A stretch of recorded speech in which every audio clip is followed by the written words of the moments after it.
নমস্কার দর্শক বন্ধুরা, আমি প্রতিমা। কুকিং উইথ প্রতিমা চ্যানেলে তোমাদের সবাইকে আবারও একবার আন্তরিকভাবে সুস্বাগতম। আশা করি তোমরা সবাই ভালো আছো, সুস্থ আছো। আমিও তোমাদের মতো বন্ধু পেয়ে বেশ ভালো আছি। আজকে আমি তোমাদেরকে আম কাসুন্দি করে দেখাবো। চলো তাহলে রেসিপিটা শুরু করি। দেখো, আমি এখানে প্রায় 2.5 কিলোর মতো কাঁচা আম নিয়েছি। বেশ বড় বড় সাইজের আম, 9 পিস আম হয়েছে। এই 9 পিস আমকে আমি সবের প্রথমে ভালো করে ছাড়িয়ে নেব। কাসুন্দির জন্য একটু বেশি আম লাগে, সেই জন্যে একটু বেশি করেই আম নিয়েছি। এবার এগুলোকে সব ছাড়িয়ে নেব। দেখো, সবগুলো ছাড়িয়ে নিয়েছি। একটা আমকে আমি কেটে দেখেছিলাম আঁটিটা কতটা শক্ত হয়েছে। মোটামুটি আঁটিগুলো বেশ শক্ত হয়েছে। সব আমগুলো ছাড়িয়ে নেওয়ার পর কাসুন্দি বানানোর জন্যে আমি দেখো একটা গ্রেড করার জিনিসটা নিয়েছি। এবার সব আমগুলোকে এইভাবে গ্রেড করে নেব। এই গ্রেড করে কাসুন্দিটা করলে খুব ভালো হয়। বন্ধুরা, কেউ একটু স্কিপ করে দেখো না, তাহলে আমি কখন কি দিলাম সেটা কিন্তু বুঝতে পারবে না। আর যে সমস্ত বন্ধুরা আজকে প্রথম আমার এই ছোট্ট পরিবারে এসে আমার এই কাঁচা আম কাসুন্দিটা দেখছো, তোমরা আমাকে সাপোর্ট করে আমার পাশে থেকো। দেখো, তোমাদের সাথে কথা বলতে বলতে আমার কিন্তু সব আমগুলো গ্রেড করা হয়ে গেছে। বেশ সুন্দর করে গ্রেড করে নেব, যাতে আঁটিতে একটুও না আম লেগে নষ্ট হয়ে যায়। পরিষ্কার করে গ্রেড করে নিয়েছি। এইবার আমি সব আমগুলোকে একটা জায়গায় করে নিচ্ছি। দেখো, আঁটিগুলো সব বেরিয়ে গেছে, একটুও আম লেগে নেই। এরপর আমি এতে দিয়ে দিচ্ছি লবণ। আমি এখানে প্রায় 2.5 কিলো আম নিয়েছিলাম, এখন আমি 3 চামচ লবণ দিলাম। 3 চামচ লবণ দেওয়ার পর লবণটাকে বেশ সুন্দর করে গ্রেড করা আমের মধ্যে মিশিয়ে দেবো। পুরো আমের মধ্যে লবণটাকে ভালো করে মিশিয়ে নেব। সুন্দর করে লবণটা মেশানো হয়ে গেলে তলায় একটা বাটি দিয়ে ঝুড়ির মধ্যে লবণ মাখানো গ্রেড করা আমগুলোকে তুলে রেখে দেবো।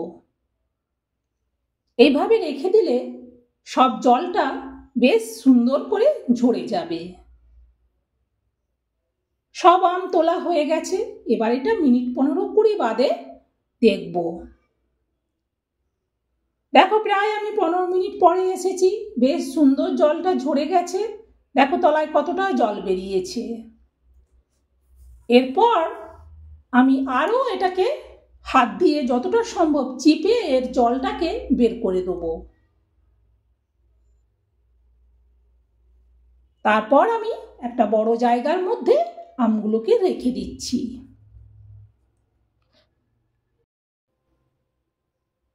হাতের মধ্যে বেশ প্রেসার দিয়ে চিপে পুরো জলটাকে আমি ঝরিয়ে নিচ্ছি। সব আমগুলোর জল ঝরানো হয়ে গেছে, আবারও এতটা জল বেরিয়েছে।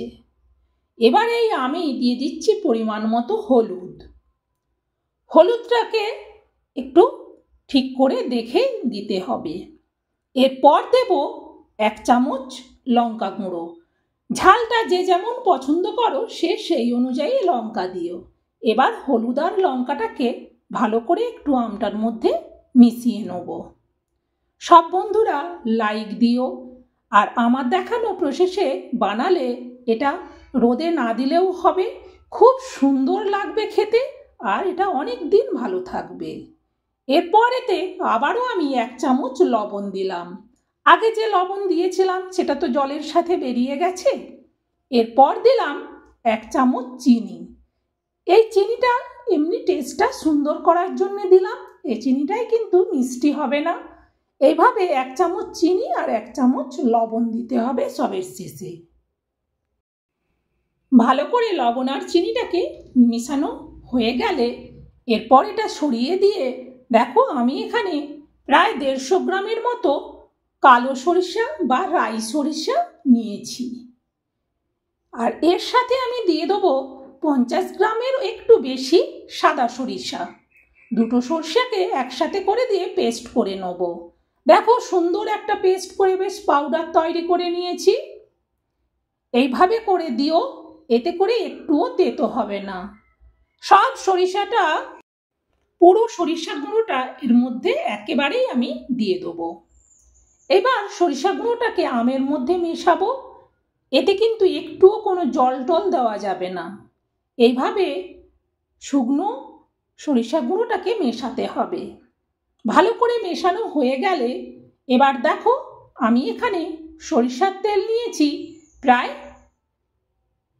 250 থেকে 300 গ্রামের মতো। অর্ধেকটা প্রথমে দিয়ে দিলাম। অর্ধেকটা দেওয়ার পর আবারও এটাকে ভালো করে মেশাবো।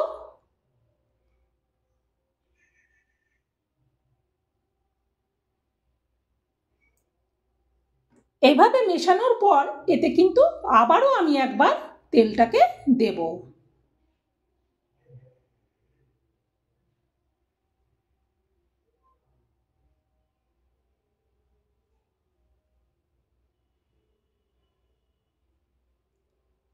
আবারও আমি বেশ কিছুটা তেল দিয়ে দিলাম।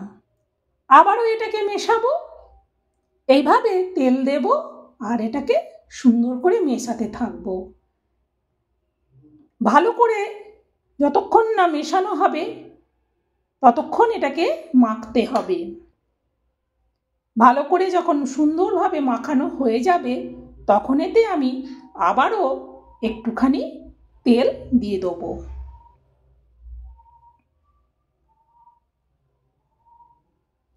এইভাবে 3 বার ধরে আমি তেলটাকে দিলাম। একেবারে তেলটা দিলে আন্দাজ করা যায় না, তাই আমি 3 বারে তেলটা দিলাম। 3 বার ধরে পুরো তেলটা দিয়ে দেওয়ার পর এটাকে ভালো করে কিন্তু সুন্দরভাবে মিশিয়ে নেব। এখন বেশ এটা রেডি। এইবার আমি আবারও কিছুটা বাটিতে তেল নিয়েছি। সেই তেলটা আমি প্রথমে কিছুটা আমি জারের মধ্যে দিয়ে দিলাম। কিছুটা তেল দেওয়ার পর এতে আমি আম কাসুন্দিটা এবার ভরতে শুরু করব। বন্ধুরা, আমি ঠিক যেইভাবে করছি এইভাবে তোমরা বানিয়ে দেখো। অনেকে কাসুন্দি বানালে তেতো হয়ে যায়, জল বেরিয়ে যায়, অনেক রকমের অনেক কিছু হয়। আমার দেখানো প্রসেসে একবার বানাও, তাহলে বুঝতে পারবে যে কতটা সুন্দর হয়। এবার দেখো মাঝখানে আমি আবারও একবার তেল দেবো। মাঝখানে তেল দেওয়ার পর আবারও আমি কাসুন্দিটা ভরবো। এইভাবে প্রথমে তেল, মাঝে তেল দেওয়ার পর আম কাসুন্দিটা ভরবো। পুরো একেবারে জারটা আমি একেবারে উপর পর্যন্ত ভর্তি করে নেব। একটা জারে আমার হবে না, আর একটা জার লাগবে। এইভাবে উপর পর্যন্ত দেওয়ার পর এতে আবারও উপর থেকে তেল দিতে হবে। উপর থেকে আবার তেল দেওয়ার পর এবার আর একটা জার আমি ভরে নেব। বন্ধুরা, আমার দেখানো প্রসেসে আম কাসুন্দিটা বানিও, খেতে খুব সুন্দর হবে। এরকমভাবে বানালে বাড়িতে এই আম কাসুন্দিটা এখন 2-4 বছরেও কিচ্ছু হবে না। আর এটা তেতোও লাগবে না, আর এর থেকে আর কোনো জল বেরোবে না। এটা রোদে দিলেও হবে, না দিলেও হবে। তো বন্ধুরা, আশা করব তোমাদের আর আম কাসুন্দি বানাতে কোনো অসুবিধে হবে না। আমার দেখানো প্রসেসটা ফলো করে তোমরা বানাও, তেতোও হবে না, খেতে কিন্তু খুব সুন্দর হবে। আমার এই আম কাসুন্দি বানানোটা তোমাদের কেমন লাগলো সেটা কিন্তু আমাকে কমেন্ট করে জানিও। আর এটা অবশ্যই শেয়ার করে দিও, যাতে এইভাবে মজাদার আম কাসুন্দি সবাই বানিয়ে নিতে পারে। আবার পরের রেসিপিতে বন্ধুরা, সবাই ভালো থেকো।